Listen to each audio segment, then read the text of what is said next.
Hello à tous et bienvenue dans le Book Club de l'été. Chaque semaine, je vous présente un résumé d'une bible du marketing pour vous permettre d'approfondir vos connaissances et de devenir incollable sur les grands classiques. Bonjour à tous et bienvenue dans ce nouvel épisode du Book Club. Aujourd'hui, on va parler d'un thème qui m'est cher et dont on parle souvent dans le podcast, le consentement.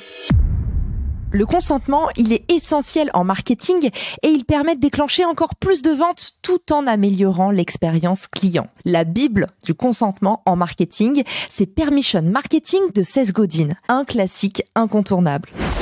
Dans ce livre, Seth Godin nous propose une nouvelle approche du marketing qui va à l'encontre de la traditionnelle approche du marketing d'interruption. Une approche qui sanctifie les publicités à la télévision, à la radio, dans les magazines, tous ces moments d'interruption de notre vie où finalement le prospect n'a pas demandé à recevoir une publicité. Si vous voulez un exemple probant du marketing d'interruption, allez tout simplement ouvrir votre messagerie LinkedIn. À contrario de cette tendance, Seth Godin identifie le marketing de permission, une approche où les consommateurs donnent explicitement leur consentement pour recevoir des informations marketing sur tel ou tel sujet. Le but est donc de transformer le marketing en quelque chose avec lequel les consommateurs choisissent volontairement d'engager. Finalement, c'est un peu comme quand vous décidez volontairement de vous laisser draguer. C'est parce que vous êtes disponible et affûté. Eh ben, c'est pareil. Si vous avez envie d'acheter, pourquoi pas recevoir de la publicité? Mais dans aucun monde, vous avez envie de recevoir une publicité dans un moment privilégié que vous passez en famille ou en attendant la résolution d'une énigme ou au moment du feuilleton où vous allez enfin apprendre le nom de l'assassin. Dans le concept de permission marketing, les consommateurs sont des amis et sont considérés comme des partenaires dans le processus marketing. Un processus qui vise d'abord à obtenir la permission et le consentement du consommateur, puis à renforcer cette relation par le biais d'informations utiles et pertinentes. Un exemple mémorable mentionné dans le livre, c'est celui d'Amazon. Amazon a plein de défauts, mais c'est une société qui a su se construire autour du marketing de permission de façon innovante. Au lieu d'envoyer des emails promotionnels à tout va, Amazon est d'abord allé demander la permission de ses clients pour leur envoyer des recommandations basées sur leurs précédents achats ou leurs habitudes de navigation. Ces recommandations, personnalisées pour chaque client, offrent une vraie valeur ajoutée et vont renforcer la relation entre Amazon et ses clients. En conséquence, les clients sont plus susceptibles de faire un achat car ils reçoivent des suggestions qui correspondent réellement à leurs intérêts. C'est un parfait exemple de marketing de permission. C'est gagnant-gagnant. L'entreprise respecte le temps et l'attention du consommateur et en échange, le consommateur se sent plus engagé, plus susceptible de passer à l'achat.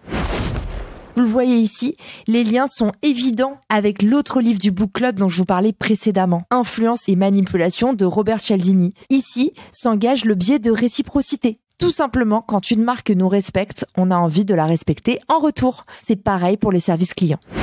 Dans ce livre, Seth Godin fournit plein d'exemples à l'approche du marketing de permission. Il donne l'autre exemple d'une société de logiciels qu'il a montée, qui a d'abord commencé par attirer l'attention des consommateurs en proposant des jeux en ligne avec des prix à gagner, puis a demandé la permission de communiquer en leur proposant de participer à de nouveaux jeux.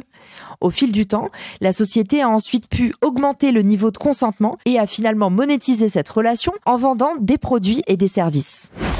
Le marketing de consentement, c'est un peu comme nos relations humaines dans la vraie vie. On va pas à l'hôtel avant d'avoir bu le premier verre. D'ailleurs, les 5 étapes nommées par Seth Godin, c'est d'abord un incentive pour attirer l'attention, une motivation pour que le consommateur, par exemple, laisse son email.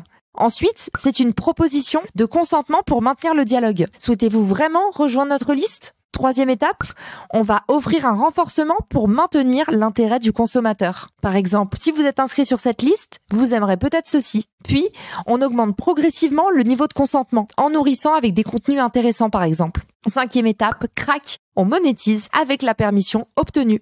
Autrement dit, avec Seth Godin, c'est la fin de marier au premier regard. On fait les choses dans l'ordre et ça fait du bien.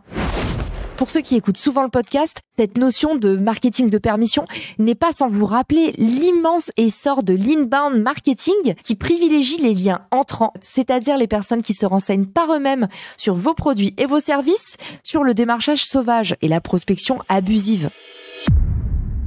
J'espère que cet épisode vous a donné envie d'appliquer vous aussi les préceptes du marketing de permission pour convertir plus et mieux. Et en parlant de partage, si cet épisode vous a plu, n'hésitez pas à l'envoyer à quelqu'un que vous aimez. Je vous donne rendez-vous la semaine prochaine pour un futur livre à découvrir.